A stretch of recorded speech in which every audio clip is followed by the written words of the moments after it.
Diz assim a palavra do nosso Deus, Filipenses 1, 3 a 6. Dou graças ao meu Deus por tudo que recordo de vós, fazendo sempre com alegria súplicas por todos vós em todas as minhas orações, pela vossa cooperação no Evangelho desde o primeiro dia até agora. Estou plenamente certo de que aquele que começou boa obra em vós há de completá-la até o dia de Cristo Jesus. Até aqui a palavra do nosso Deus. Vamos orar mais uma vez? Santo e maravilhoso Pai, rogamos a Ti, Senhor, que nos santifique mediante a Tua palavra, Pai. Que nos faça crescer para Te glorificarmos, Senhor. Sabemos, Pai, que é Teu Espírito Santo que faz a pregação da palavra eficaz, pois sem Ele, Senhor Deus, é só um livro. Sem a ação do Teu Espírito conduzindo a mensagem, as palavras deste livro ao nosso coração, não há, Senhor Deus, sentido. Assim, Pai, rogamos a Ti que pelas Tuas misericórdias, o Teu Espírito Santo conduza a mensagem pregada ao coração dos Teus filhos e lá ache morada. Que esta palavra, Senhor Deus, ela não venha a entrar em um ouvido e sair no outro, mas que ela ache morada dentro de nós. Que seja, Senhor Deus, uma semente jogada em terreno fértil, que venha a crescer e dar muitos frutos, Senhor, para a Tua honra e para a Tua glória. É o que Te pedimos, Pai, em nome de Cristo Jesus. Amém.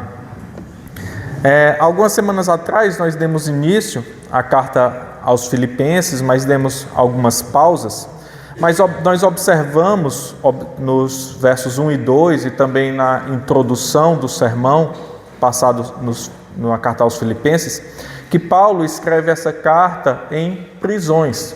Ele vai depois falar dele como um prisioneiro em Cristo.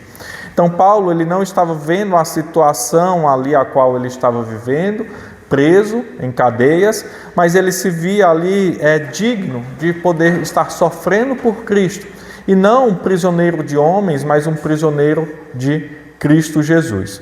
E é interessante para nós lermos estas cartas das prisões, depois você pode buscá-las e com esse pano de fundo, dá até mais emoções na leitura da carta, porque você vai estar vendo ali o pano de fundo a qual Paulo estava vivendo.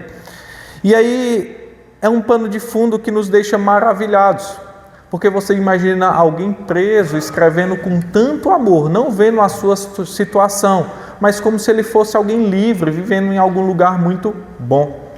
E é interessante que, com certeza aqui os mais antigos, é difícil para os mais novos, ao lermos essa carta de Paulo, é aquele mesmo sentimento quando achamos cartas antigas, cartas que a gente não lia há muito tempo, e aí a gente vai rever, e aí parece que dá aquele ardor no coração, parece que vem à memória tudo o que passamos. Lá em casa nós temos uma mala com as cartas do tempo do namoro, é uma mala um pouco grande, a Aline escrevia muitas cartas, muitos cartões no passado comprava-se os cartões nas floriculturas e mandava, né? Então, quando nós pegamos uma carta daquela para ler, parece que vem à tona todo o sentimento daquela época. Parece que dá um mix de sentimentos, amor, ansiedade, algo que você estava passando é trazido à memória. Isso é muito comum. Experimente fazer isso, observar escritos antigos, mensagens antigas, e você vai ver aquilo tudo na memória. É isso que está acontecendo aqui. À medida que nós lemos, vai dando um misto de sentimentos. Imaginamos também que Paulo, ele passava por estes sentimentos ao escrever a carta. Enquanto ele escrevia, ele lembrava de tudo aquilo que ele passou com os filipenses. Nós observamos também no contexto da carta, que está lá em Atos, que quando Paulo foi plantar aquela igreja em Filipos, ele sofreu perseguição, então foi um começo dificultoso, mas era uma igreja a qual ele amava e tinha muito carinho, talvez até por causa da dificuldade que ele passou para plantá-la. E na carta nós observamos esse mix de amor e uma certa frustração em alguns momentos, mas amor e frustração pastoral, não uma frustração mundana, mas uma frustração pastoral, porque ele quer ver seus filhos na fé cada vez melhor. E essa, diferente de todas as outras cartas, é a carta que ele mais demonstra amor e alegria. Isso é muito interessante. Veja que Paulo, ele diz que eu trago vocês no coração, no verso de número 7, ele vai falar isso. É uma igreja diferente para Paulo, é uma igreja a qual ele tem como um filho precioso, um filho amado. E ele diz, minha testemunha é Deus da saudade que tenho de vós, no verso de número 8, que nós veremos no próximo domingo. Os agradecimentos de Paulo à igreja em momento de prisão demonstram que quando o Senhor reina em nós, podemos conseguir, por vezes, enxergar nossos sofrimentos num contexto abrangente de Deus para nos tornar semelhantes a seu Filho. Então veja, Paulo ele estava em prisão, mas os seus olhos não estavam naquela prisão. Sua mente não estava naquela prisão. Apesar de Paulo estar preso, ele escreve uma carta de amor e alegria, porque seus olhos estavam em Cristo Jesus. E ele via o mesmo sofrimento que Cristo passou e alcançou algo maior, o sofrimento que ele estava passando para alcançar algo muito maior. Então, nós vamos entender hoje que, com base neste contexto, Paulo, ele não fixa seus olhos na prisão, mas em ações de graças. Ele dá graças a Deus por tudo que ele passa e pelaquela igreja em Filipos. E por vezes na nossa vida é assim. Por mais que estejamos passando por dificuldades, por mais que estejamos em alguma espécie de prisão, nós devemos observar o contexto maior e agradecermos a Deus, por vezes, por aquilo que estamos vivendo, por aquilo que vivemos no passado, que estamos vivendo no presente e que viveremos no futuro. Nossos olhos não devem estar nas prisões. Vamos ver os versos 3 e 4. Vamos ler mais uma vez. Paulo diz assim: dou graças ao meu Deus por tudo que recordo de vós. Dou graças ao meu Deus. Veja, as ações de graças devem fazer parte da oração, de cada oração do cristão. Cada oração que nós fazemos deve começar ou ter nela ações de graças. Deve ter um agradecimento ao Senhor. E isso é interessante para nós porque nós somos muito bons em pedir e muito ruins em agradecer. Isso é do ser humano em qualquer lugar do mundo. Mas veja que à medida que Paulo ele vai iniciar sua carta, ele começa com um agradecimento. Ele começa agradecendo tudo naquela igreja, toda a recordação, tudo que ele viveu. E ele não só viveu coisas boas, lá em Atos é demonstrado que ele sofreu perseguição para plantar aquela igreja. Mas ele agradece por aqueles irmãos. Porque a gente, por vezes, olha somente o contexto próximo nosso, o que temos vivido hoje. E nossa base de se estamos bem ou se estamos mal é o nosso dia atual. Mas nós esquecemos de quantas bênçãos o Senhor já derramou sobre nós. E quantas bênçãos Ele derramará. E nós esquecemos também que tudo que vivemos é para a sua glória. E se Ele está nos tratando, se Ele está nos colocando em alguma prisão, se Ele está nos colocando para passar por algumas dificuldades, o pensamento não é o porquê daquilo. Por que, Senhor, eu estou vivendo isso? Por que eu passei por isso? Por que eu estou preso? Paulo ele podia ficar se martirizando dessa forma. Eu sou teu servo, eu me dedico tanto, eu abandonei tudo para ti, agora estou numa prisão? Não, Paulo não olhava para a circunstância próxima, mas para o serviço maior, para o plano maior, que é o qual? Glorificar a Deus. Então, se estamos em alguma prisão, se estamos em alguma dificuldade, se estamos em algo que não entendemos neste momento, a pergunta correta não é o porquê, mas sim como eu glorifico a Deus através desta situação. Como eu glorifico a Deus através desta situação? Tem um livro muito interessante, eu indico para os irmãos, do pastor John Piper, pastor americano, que o título é bem chamativo, mas ele trata sobre essa questão de glorificar a Deus em toda situação. O nome do livro é Não Desperdice Seu Câncer. Não desperdice seu câncer.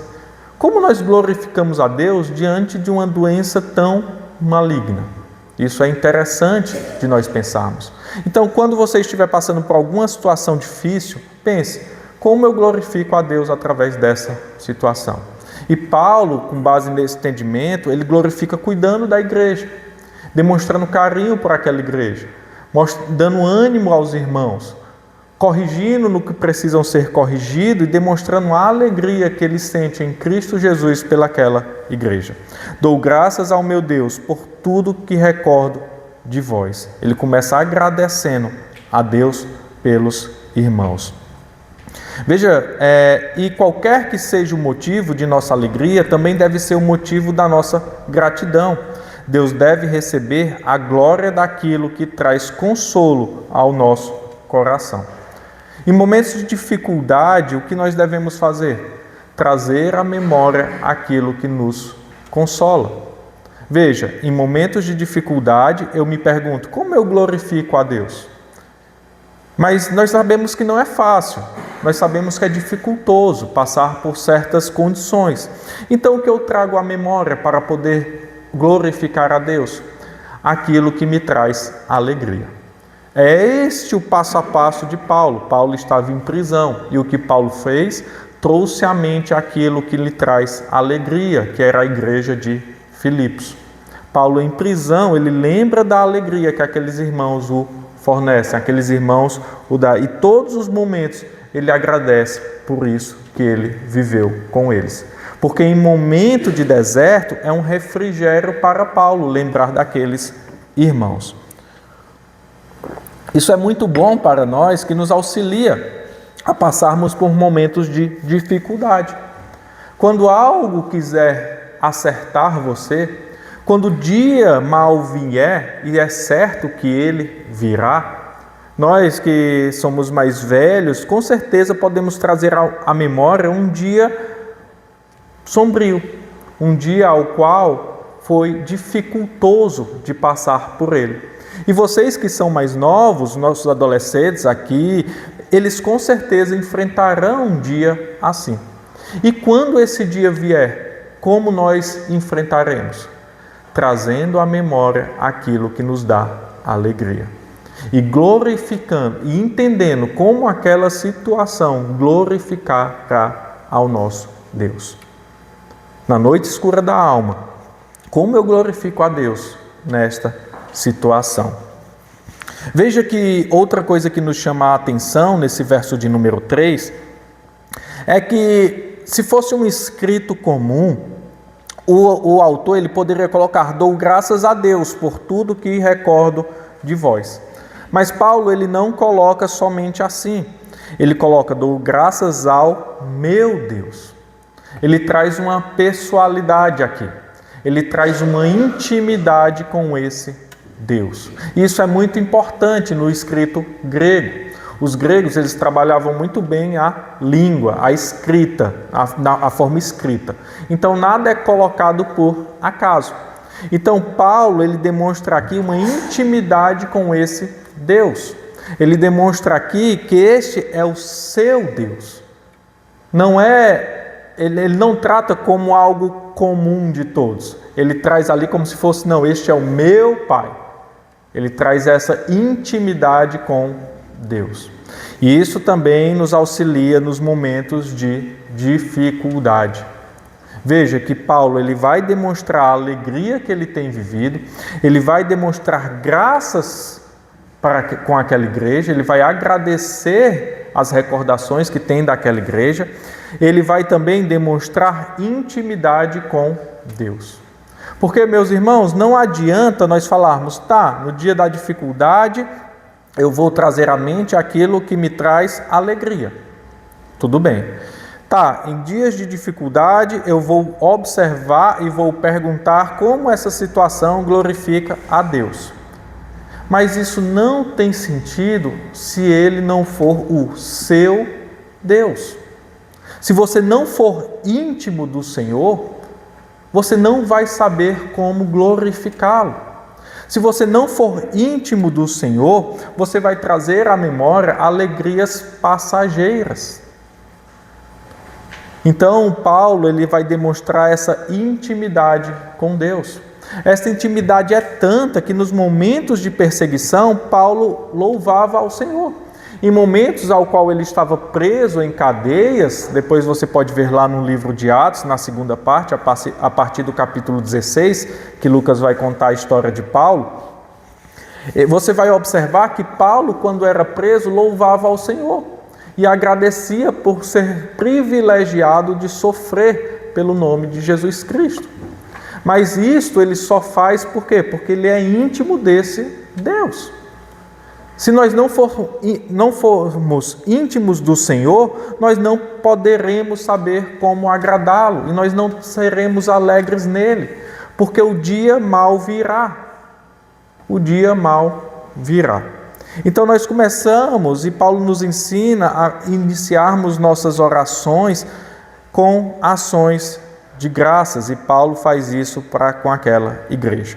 Esse contexto aqui, essa parte do primeiro capítulo, Paulo ele vai fazer duas orações. A primeira em ação de graças, que é esse texto que a gente leu, do verso 3 a 6, e a segunda parte ele vai fazer uma intercessão por aquela igreja, que veremos semana que vem. Então Paulo ele começa dando ações de graças para com esta igreja. Veja que Paulo ele agradece e demonstra alegria pelos seus filhos na fé. Veja o verso de número 4. Fazendo sempre com alegria súplicas por todos vós em todas as minhas orações. Dou graças ao meu Deus por tudo que me recordo de vós, fazendo sempre com alegria súplicas por todos vós em todas as minhas orações. Veja que a ideia de Paulo de colocar os outros em primeiro lugar é constante no texto. Paulo ele não inicia sua carta pedindo: olha, eu peço que vocês estejam vendo minhas prisões, eu peço que a igreja interceda grandemente, pois eu estou passando por uma situação difícil. Mas não, Paulo coloca em primeiro lugar os outros em sua oração, fazendo sempre com alegria isso. Não é algo que ele faz mecanicamente. Ele sente prazer em orar por aquela igreja, em pedir a Deus por aquela igreja, em fazer súplicas por cada membro daquela igreja em Filipos, por todos vós em todas as minhas orações. O texto vai demonstrar algo recorrente inúmeras vezes. Não que todos os momentos de oração de Paulo, ele sempre tratasse da igreja de Filipos, mas o texto vai demonstrar algo que é muito recorrente. Paulo sempre estava intercedendo por aquele povo. Paulo sempre colocava aquela igreja em primeiro lugar, sempre coloca os outros em primeiro lugar. E isso é interessante para nós, porque como é dificultoso para a gente também agradecer, e é muito fácil para nós pedirmos, também é muito difícil para nós, todos os seres humanos, colocarmos alguém na nossa frente, em primeiro lugar. Nós primeiro olhamos para a nossa condição, o que eu tenho vivido, e depois, em segundo, ou em terceiro, ou em quarto lugar, a condição do outro. É muito difícil alguém que está padecendo alguma coisa, alguém que está em cadeia, alguém que está em alguma prisão, alguém que está passando por algum momento ruim, observar em primeiro lugar o momento ruim do outro. E isso é algo que nós devemos refletir constantemente em nossa vida. Porque veja, se eu estou passando por alguma dificuldade, eu posso auxiliar pessoas que estão passando por aquela mesma dificuldade. E se eu já passei, eu já enfrentei, e o Senhor me deu graça de vencer tal dificuldade, eu posso auxiliar inúmeras pessoas que estão passando por aquilo. É interessante, certa vez, uma missionária contando o seu testemunho, de que o sonho dela era ir para as nações, pregar em um lugar onde nunca escutaram do Evangelho, porque ela não queria fazer mais do mesmo. Ela queria ir para um lugar onde as pessoas não tinham a Escritura, que as pessoas nunca tinham ouvido falar de Jesus, que as pessoas não queriam ir para aquele lugar por ser terra difícil. Aí ela pensava em algum lugar na Ásia, em algum lugar na África, talvez na janela 1040, que é o local menos evangelizado do mundo. E ela orava constantemente por aquilo. Porém, certa vez, fazendo alguns exames, ela recebeu uma notícia de pegar uma doença muito severa. Uma doença que iria fazê-la ficar isolada. E então ela começou a questionar. Que ela cresceu no Evangelho, que ela cresceu na igreja, que desde pequena o Senhor tinha colocado em seu coração que ela ia ser missionária em terras longínquas, em um lugar distante, em lugar de perseguição, e agora ela foi acometida com essa doença. O que o Senhor queria com aquilo? E então ela foi ao hospital, ela teve que ficar internada, e meses, e tempos passando lá isolada. Porque era algo meio contagioso, era algo que ela precisava ficar isolada, era algo que baixava a sua imunidade. E ela ficou em uma ala do hospital isolada, com outras pessoas. E aí, certa vez, em oração, o Senhor falou com ela qual era o desejo do coração dela. Para que ela foi chamada? Para anunciar. Qual o direcionamento que o Senhor tinha dado para ela? Que ela devia anunciar em um local que ninguém poderia anunciar, um local fechado, um local distante, um local que o Evangelho não chegava. E então aquilo acendeu uma verdade no coração dela. Onde o Senhor tinha colocado ela? Numa ala do hospital, onde pessoas não poderiam entrar. Mas ela foi acometida por uma doença severa e ela estava naquela ala.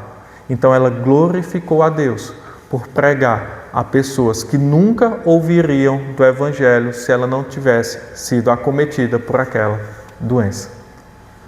Existe até música sobre essa história e é algo bem interessante de pensarmos. Porque a gente pensa primeiro em nós. Mas nós não pensamos no propósito de glorificar a Deus através daquilo. Paulo pensou em suas cadeias, primeiramente nos outros, na alegria que os outros tinham, na alegria, na oração que ele fazia pelos outros e na alegria e nas recordações que aquela igreja dava para o apóstolo Paulo, o grande apóstolo Paulo. Veja que Paulo se mantém intercedendo pelas necessidades dos outros. E ele sempre foi assim. Se abrirmos lá em Romanos, na carta de Paulo aos Romanos, capítulo 10, verso de número 1, nós vamos ver que este é o coração do apóstolo Paulo. Romanos 10, verso 1. Irmãos, a boa vontade do meu coração e a minha súplica a Deus a favor deles são para que sejam salvos. Paulo, ele sempre vai estar intercedendo pelo outro. Paulo sempre vai estar colocando o outro em primeiro lugar.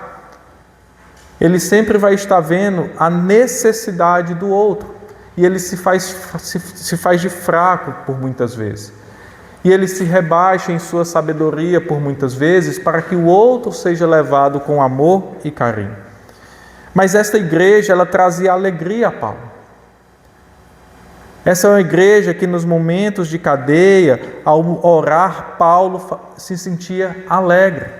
Não era algo custoso, mas era algo alegre para Paulo colocar o outro em primeiro lugar. Um pastor, comentando esse texto, um puritano, ele vai falar assim: o simples fato de mencioná-los trazia alegria ao seu coração.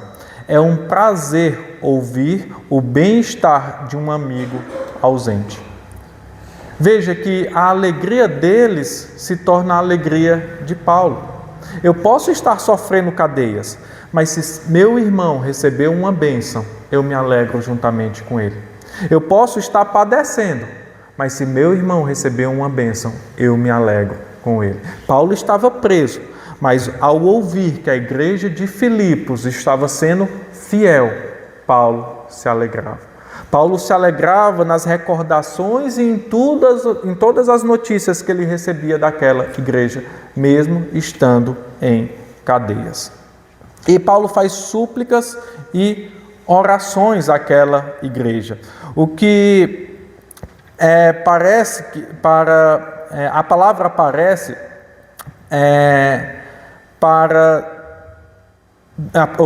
essa palavra vai aparecer, súplicas e orações, a mesma palavra ela aparece 2 vezes no verso de número 4. Não é usada comumente para oração essa palavra. A palavra que aparece aqui no grego para oração não é a que é usada comumente no Novo Testamento. Apesar de poder ser traduzida como oração, ela não significa diretamente esse pedido, essa conversa com Deus que nós observamos no Novo Testamento. O que ocorre é que a palavra literalmente significa algo como necessidade, falta, privação ou penúria. A palavra que está aqui na sua Bíblia traduzida como oração, ela pode ser também traduzida como necessidade, falta, privação ou penúria, que pode ser usada em orações específicas para este uso. Então veja, o que é que Paulo estava vivendo? Cadeias. E qual é a oração que ele faz para a igreja de Filipos? Uma oração de súplica, que Deus supra a necessidade daquela igreja, que Deus supra as faltas daquela igreja. Veja como Paulo, o entendimento disso, que aqui não seria uma oração comum, mas uma oração de súplica, dá mais ênfase e dá mais força ao texto. Por quê? Porque enquanto Paulo está preso, ele podia pedir pela sua liberdade. Senhor, me liberta para que eu possa pregar. Senhor, me liberta para que eu possa plantar mais igrejas. Senhor, me liberta, eu ainda sou muito novo para morrer. Senhor, me liberta, eu ainda tenho muito trabalho a fazer, ainda tenho muitas igrejas para cuidar. Mas não, ele não faz isso. O que é que Paulo faz? Paulo coloca a igreja e as necessidades da igreja de Filipos em primeiro lugar. Ele podia falar, igreja de Filipos, interceda por mim, interceda pelas minhas cadeias, esteja orando para que Deus quebre com tudo aqui, quebre as portas, quebre as paredes, eu seja salvo. Não. Ele pede pelas faltas daquela igreja, que talvez nem se comparassem com as suas. Talvez fossem coisas pequenas, mas Paulo coloca a necessidade dos outros em primeiro lugar. A melhor forma de lembrar dos nossos amigos é fazê-lo diante do trono de Deus. A melhor coisa que você pode fazer por alguém é colocar as necessidades dos seus amigos diante de Deus, em oração. Então, quando formos orar, pense naqueles necessitados, pense nos seus familiares, pense nas pessoas que estão ao seu redor e coloque diante do Senhor. Isso é a melhor coisa que você pode fazer por eles. E é interessante, algo que nos chama mais atenção ainda, nesse verso de número 4, é como Paulo diz que faz isso com alegria. Constantemente eu estou falando nisso, na alegria, por quê? Porque a alegria é praticamente o tema da carta de Paulo. O tema da carta que ele estava preso, a alegria. Ele traz isso constantemente, esse é o tema que permeia a carta aos Filipenses. O que os filipenses entendiam quando Paulo usava esta palavra. Alguém manda uma carta para você e constantemente ela repete a mesma palavra, a mesma palavra, a mesma palavra. Ela está querendo inculcar algo na sua cabeça. O que os filipenses entendiam quando Paulo repete 16 vezes a palavra alegria, mais do que qualquer outra carta de Paulo. Eles entendiam que Paulo descrevia um estado de espírito tranquilo, caracterizado por uma paz interior que excede todo entendimento. E isso só é possível com uma viva confiança em Jesus Cristo. Mesmo diante de toda dificuldade que Paulo enfrentava, para plantar, enfrentava e enfrentou para plantar a igreja de Filipos, Paulo se concentrava no privilégio de servir ao Senhor e ver os frutos daquela igreja. Quando Paulo ele fala de alegria nesta carta, ele não está falando de um sentimento momentâneo, mas algo interior, um contentamento interior. E você vai ver isso muito nos escritos paulinos. Paulo é contente em toda e em qualquer situação. Ele está em prisão e coloca o outro em primeiro lugar. Ele está em prisão e se alegra em fazer súplicas e orações, intercedendo pelas necessidades do outro. Não é ele quem diz em outro momento, tanto sei ser rico como sei ser pobre. Tanto sei estar em fartura como em necessidade. Paulo, ele tem um nível de contentamento e é isso que nos falta. Isso nos falta para que possamos enfrentar qualquer situação. Não é uma alegria momentânea que o mundo oferece, mas é uma alegria interior. Não importa o que eu esteja passando, eu sei que o meu Redentor vive e nele eu me alegro. E essa paz que excede todo o entendimento, eu só alcanço mediante a obra de Cristo Jesus, que me dá paz com o meu Deus, na certeza que um dia tudo isso passará e não haverá mais essas necessidades que eu tenho nessa vida. Em outro momento, vai ser dito para os apóstolos: se vocês tiverem o que comer e o que se vestir, estejam contentes. Se nós observarmos as vidas dos apóstolos, a vida de Paulo foi uma vida de penúria, foi uma vida de tristeza aos nossos olhos. Mas Paulo via que o viver era Cristo e o morrer era lucro, porque ele tinha esta alegria interior. Veja o verso 5 agora e o verso de número 6. Por que que Paulo ele tem tanta alegria para com aquela igreja? Pela vossa cooperação no Evangelho desde o primeiro dia até agora. Pela vossa cooperação no Evangelho desde o primeiro dia até agora. Vejam que cooperar com o Evangelho é a melhor coisa que podemos fazer nesta vida. Cooperar com o Evangelho, evangelizar, entregar sua vida a Cristo para que outros possam viver, é a melhor coisa que você pode fazer nesta vida. Por quê? Meus irmãos, porque é um privilégio desta vida. É algo que nós fazemos aqui, nós não faremos no porvir. Nós não precisaremos evangelizar no porvir. É algo que o Senhor exige de nós aqui. Veja também que até os cristãos mais novos podem cooperar com o Evangelho ao lado de grandes apóstolos. Veja como isso é interessante. Porque nós imaginamos que nós somos novos demais, nós podemos imaginar que nós já somos velhos demais, nós podemos imaginar que eu me converti muito tarde, nós podemos imaginar que o tempo já passou, vamos deixar isso para a nova geração, nós podemos imaginar 1001 coisas. Mas veja que Paulo ele se alegra para com essa igreja porque esta nova igreja ela coopera com o Evangelho. E isto alegra o coração do grande apóstolo Paulo. Não importa se novo ou se velho, todos são igualmente cooperadores do Evangelho. E todos, diante de Deus, têm o mesmo serviço. E Paulo continua no verso de número 6, já finalizando, dizendo: estou plenamente certo de que aquele que começou boa obra em vós, há de completá-la até o dia de Cristo Jesus. Isso é algo muito interessante para nós. Por quê? Porque apesar das dificuldades, apesar daquilo que Paulo vai tratar no restante da carta, ele demonstra uma grande verdade aos filipenses, que deve estar dentro do nosso coração e nunca sair de lá. Aquele que começou a boa obra vai terminar. Não importa se eu estou em prisão, não importa qual seja a dificuldade, não importa o que a igreja está passando, não importa o que A ou B está passando, aquele que começou a boa obra irá terminar. Veja, qual certeza que Paulo nos dá? Ele nos dá algumas certezas nesse verso. Uma é a boa obra da graça em nós que Deus irá concluir. É a graça de Deus plenamente em nós.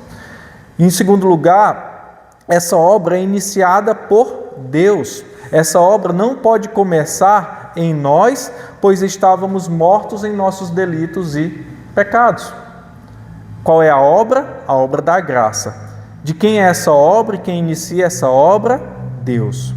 Terceiro, começa nessa vida, mas não termina nessa vida. É uma obra que está continuamente nessa vida pelo Espírito Santo, mas não terminará aqui. Em quarto, somente aquele que começou pode concluí-la. Então o que Paulo está dizendo? Estou plenamente certo que aquele que começou, quem começa a obra em você? Deus. Deus está trabalhando em você. Ele está plenamente certo que aquele que começou a obra da graça em você há de concluí-la. E quando ele irá concluí-la? No dia de Jesus Cristo, que é o dia final. Até lá o Senhor conclui. Podemos também estar confiantes, pois Deus quem concluirá. É uma certeza. Por mais que eu veja quanto eu sou falho, por mais que eu veja quanta dificuldade eu tenho em me comprometer, por mais que eu veja e quão difícil está a situação ao meu redor, eu tenho uma promessa de Deus que Ele concluirá. Não sou eu, não são as minhas forças, não são os meus pés, não são os meus braços, mas é o próprio Deus que irá concluir. A obra da graça jamais será perfeita também até o dia de Cristo. Então, meus irmãos, nós podemos ter isso como um conforto.